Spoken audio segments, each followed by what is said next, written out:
Hey there, and welcome to the Daily Manchester United News Show. Let's dive into today's top stories. Eric Ten Hag provides injury update on Man United defender Harry Maguire. Manchester United manager Eric Ten Hag has revealed that Harry Maguire was not able to travel to Munich due to an injury sustained in yesterday's training session.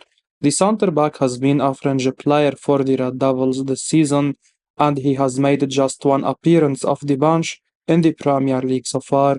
Maguire was left out of the 20-man travelling squad earlier yesterday, and Ten Hag has said that he had some complaints and will need to be assessed by the club.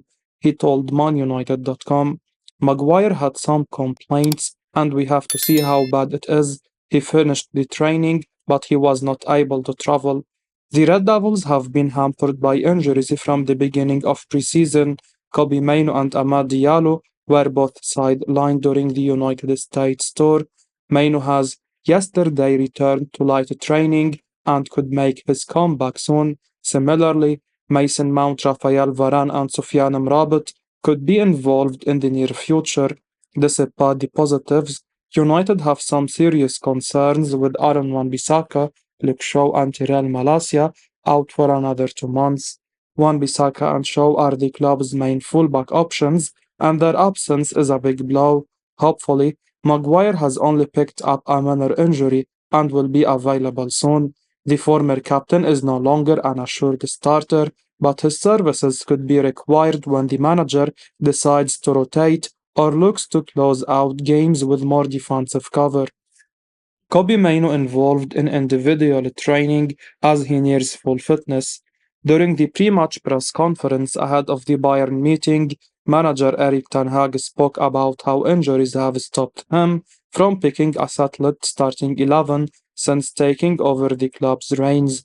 While United will need to pull out something extraordinary from the hat, considering Bayern's Champions League record at home, there is hope that the injury crisis is improving. The People's Person reported that Mason Mount and Rafael Varane were spotted at training and could make the Premier League game against Burnley at the weekend. The midfield is in shambles at the moment, with Casemiro badly in need of help, with Christian Eriksen struggling with off-the-ball defensive duties. Sofiane Amrabat was spotted training on his own, and while that might mean the Moroccan is close to his debut, he will require time to acclimatize to life in the Premier League. Ten Hag had trialed academy starlet Kobbie Mainoo in the defensive midfield position, and he even started in a preseason game against Real Madrid. That highlighted the manager's intention of using him, especially in the big away games, and Ten Hag had highlighted how important Maino is said to be for the team. And now, the club's media team have officially reported that the youngster is back training on the grass as he nears a return to full fitness. The report read, Maino enjoyed the trust of Eric Ten Hag in the preseason and started the friendly with Real Madrid, only to be hurt in the opening exchanges during a free collision with Rodrigo. The 18-year-old took part in an individual light running exercise as he strives to make his way back after impressing in the United States. Ten Hag will be pleased when he can get his full complement of midfielders available again, especially with so many players missing in defense and on the right wing. Manchester United had concerns that Antony's situation would escalate since June. Manchester United harbored concerns since June that Antony's off-the-pitch issues and legal troubles would escalate and catch up with the player. Three women came forward and accused the United star of a number of things, including assault, causing bodily harm, and issuing threats.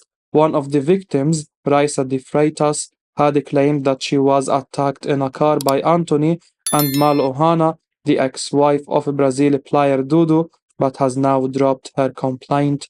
The United star, who is currently on a leave of absence granted to him by the club while he navigates through these issues, has been left to contend with the charges from two other women. One is from 33-year-old banker Ingrid Lana, who also claims she was physically attacked by the Brazilian. A report covered by the People's Person revealed details of a secret conversation between Lana and a close confidant of Antony, in which the alleged victim seemed to have admitted she was pressured into accusing the United man. The other complainant is Antony's former partner Gabriella Cavalin, who offered compelling evidence of instances of assault and violence meted out by the 23-year-old footballer in separate incidents. It was relayed that Antony was under investigation even before United were trying to sign him. The Red Devils denied that they had knowledge of these matters and insisted that their background checks into the former Ajax star came clean and did not raise any red flags. The Daily Mail Chris Waller reports that for some time now, United have been worried that allegations made against their player would escalate quickly. Weller also confirms that the 20-time English champions only became aware of the claims in June when Gabriela Cavalin appeared on Brazilian media to expose her ex-boyfriend. Weller adds, sources says that even as the Mason Greenwood saga was coming to an end, United were conscious that the issue with Antony may only just have been starting. The 23-year-old has been allowed to stay in Brazil while on leave to clear his name. Ole Gunnar Solskjaer hasn't seen the best of United star Sancho, names the main issue. Manchester United legend Ole Gunnar Solskjaer has given his first interview since departing Old Trafford nearly 2 years ago. 2 years since he was sacked by Manchester United, Ole Gunnar Solskjaer has finally spoken. His silence since departing and the fact he hadn't gotten a new managerial job left fans confused, but he has now revealed all, discussing his time as a boss and what he wishes went differently, along with his transfer dealings. This included giving his verdict on one of his marquee signings, who has been in the headlines for all the wrong reasons lately. Speaking with The Athletic in an exclusive interview, the Norwegian boss discussed the signing of Jadon Sancho. He explained that Sancho hasn't shown his best form as of yet, but he faces one issue in his progress. He said, we haven't seen the best of him, I hope we do, but he prefers to play left wing, where Marcus plays. The issue of competition for Sancho has only worsened too, with Alejandro Garnacho now firmly ahead of him in selection, even before the public outburst. With the current situation for Jadon Sancho at Old Trafford being that he is excluded from first team action, the future looks bleak. With wingers beginning to be linked to the club and Garnacho established as a first teamer, it looks more and more likely that a January exit awaits Sancho. It's a real shame though, given the potential and ability which he has shown at times in his United career. We do wish he and Erik Ten Hag could see past their differences and come together for one final chance. Ole Gunnar Solskjaer reveals that he wanted to sign Erling Haaland, Declan Rice and Moses Caicedo while at Manchester United. Ole Gunnar Solskjaer has revealed that he wanted to sign Erling Haaland, Declan Rice and Moses Caicedo while he was Manchester United manager. The Norwegian was initially appointed as the Red Devils boss on an interim basis in December 2018 after Jose Mourinho was sacked, and he got the job permanently in March 2019 following an impressive run. Solskjaer signed a 3-year contract at the time and also signed a 3-year contract extension until 2024 in July 2021. He was fired in November 2021 after a 4-1 loss to Watford left the Red Devils 7th in the Premier League table with 17 points after 12 games. They had only one win in the last 7 games under Solskjaer and had conceded 15 goals in their last 5 league fixtures. The former Man United striker has been reflecting on his time at the club, revealing that he wanted to sign the aforementioned trio. He said, we couldn't buy the players I mentioned to the club. Erling Haaland before he made his Salzburg debut, Declan Rice, who wouldn't have cost what he did in the summer. We discussed Moses Caicedo, but we felt we needed players ready for there and then.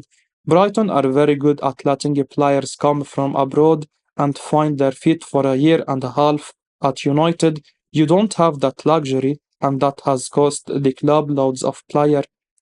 The three players have since gone on to establish themselves as superstars and are widely regarded as being among the best players in their positions. Solskjaer was unlucky not to have got his hands on any of the trio, but it remains to be seen whether he would have been able to hold on to his job had he signed them. Solskjaer opens up on Jude Bellingham's Manchester United snub. Former Manchester United boss Ole Gunnar Solskjaer has accepted that Jude Bellingham has made a sensible decision by snapping a move to Old Trafford. There have sadly been a few too many missed opportunities and wrong turns in the transfer market over recent years. The big money spent on Jadon Sancho and Antony in back-to-back years now feels like a mistake. For example, others will wonder how United missed out on Moses Caicedo for just £4.5 million in January 2021. Then there is Jude Bellingham, with United missing out on the midfielder not once but twice. United first move for Bellingham during his time at Birmingham City. The midfielder had emerged as a first-team player as a teenager and attracted interest from the Premier League elite.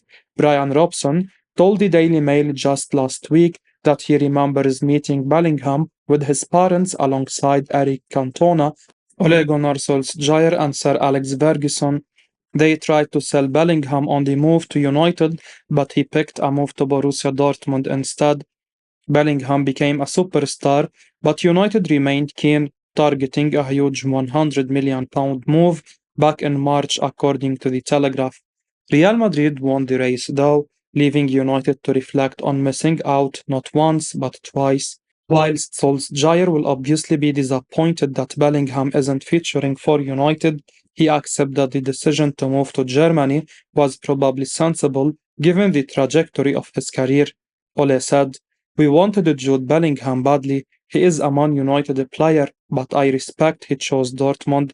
That was probably sensible." Thomas Tuchel publicly offers Erik ten Hag support as Man United boss comes under pressure. Bayern München manager Thomas Tuchel has offered his Manchester United counterpart Erik ten Hag support following a number of poor results. United suffered their second consecutive defeat in the Premier League when they lost by 3 goals to 1 against Brighton on Saturday at Old Trafford. So far this season, Ten Hag's men have lost 3 of their 5 clashes in England's top flight. Naturally, the Dutchman has come under some pressure with the questions being asked of him and his coaching. Tuchel, who himself was in the Premier League as a Chelsea manager before getting sacked, spoke to journalists ahead of his side's game against United on Wednesday at the Allianz Arena. The two European giants clash in a Group A Champions League tie. Tuchel said, "I felt with Man United there was always a lot of noise, a lot of pundits are ex-players from Man United. You have this legacy from Sir Alex Ferguson, which creates a lot of pressure. It tells you work at a big club with big expectations." The German coach also spoke at length about the Red Devils' culture and tradition of nurturing players and cultivating a winning mentality in them. He said, "I can only assume they coach an environment where players grow and reach their top level, instill rules and a winning culture. It's evident to see if I watch Man United." He added, "The results maybe don't speak the same language, but the team is full of quality." When asked to elaborate on Ten Hag's impact at United and how the Dutchman has fared so far, Tuchel cleverly refused and insisted that it was not his place to give his verdict on a fellow colleague. He issued a warning to his players that they cannot afford to be complacent against United. Tuchel also cautioned against the illusion of control. The 20-time English champions give their opponent before hitting them on the break with the pace of their capable forwards like Marcus Rashford and Rasmus Højlund. Fabrizio Romano reveals a huge interest in summer Man United transfer target. Fabrizio Romano has written exclusively for Cout Offside about the transfer situation of RB Leipzig striker Benjamin Sesko. The talented young Slovenia international scored in the Champions League last night to continue his impressive form, with Romano explaining that there are top clubs scouting him at pretty much every game he plays. Sesko was notably linked with Manchester United earlier in the summer by 90 Minutes, and it's easy to see why the Red Devils might have considered him as another option alongside the player they eventually did end up bringing in the form of Rasmus Højlund. One imagines Man United and other big clubs will continue to look at Sesko as he truly looks like he has a big future in the game and could be ahead in the Premier League. Romano has stressed, however, that nothing is happening with the 20-year-old at the moment apart from clubs scouting him, with a move more likely to happen in 2024 or 2025. Romano said. Another striker to watch in 2024 will be RB Leipzig Benjamin Sesko. He scored his first Champions League goal last night against Young Boys and has long been regarded as a top talent. And at every single Leipzig game, there are scouts from top clubs monitoring him, especially from England. His progress is being monitored. Let's see what will happen, though not in January for sure, but in the summer of 24 or the summer of 25. The price tag is impossible to say now, as he only joined Leipzig 60 days ago. It's not something evolving now, but one to watch in the near future. As we wrap up today's Manchester United news, remember to stay tuned for daily updates right here on the channel. Don't miss out on the latest updates, so make sure to hit that subscribe button and give us a like if you found this information valuable. Your support means the world to us. Thanks for watching, and until next time, take care.